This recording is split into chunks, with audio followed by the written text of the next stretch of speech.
and welcome to a new episode of Africa Today. South Africa's President Jacob Zuma was visiting Saudi Arabia and United Arab Emirates, and the visit mainly focused on the cooperation in the field of investment and development. Details on the following report. The South African presidency said in a statement that economic and political ties between South Africa and Saudi Arabia received a significant boost following Zuma's two-day visit to Riyadh, which served as a structural catalyst for strengthening bilateral relations, particularly in the areas of trade and investment. Zuma told the South Africa-Saudi Arabian Business Seminar on Sunday that South Africa was regarded globally as a strategic and competitive destination for foreign investors.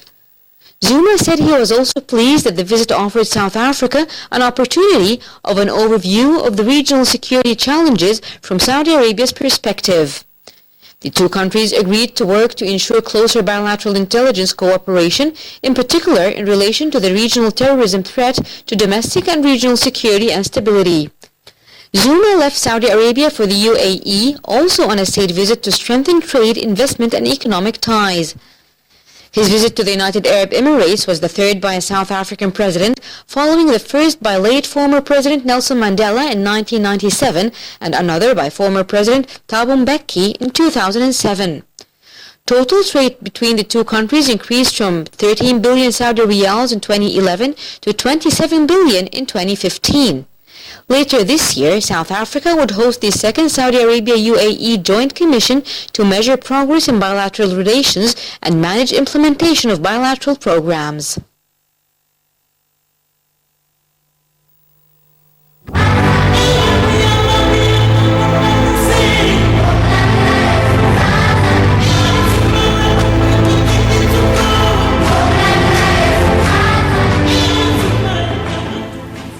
And moving to Somalia, where the United Nations Security Council extended its mission mandate by a year.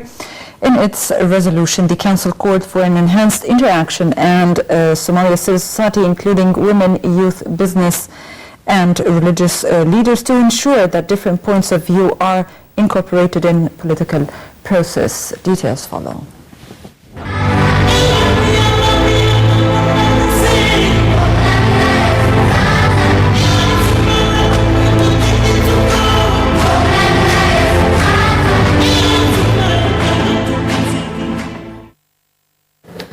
The UN Security Council has extended AMISOM's mandate by a year.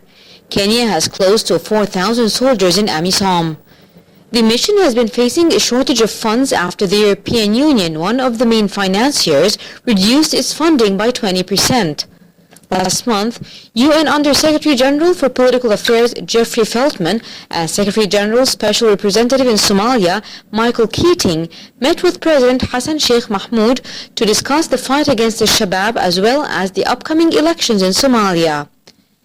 In its resolution, the Council called for an enhanced interaction with Somali civil society, including women, youth, business and religious leaders, to ensure that different points of view are incorporated in the political process.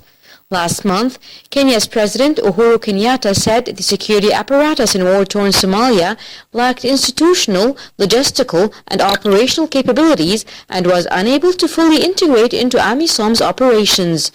AMISOM has suffered severe casualties in the last months after Shabab staged a deadly attack on their bases.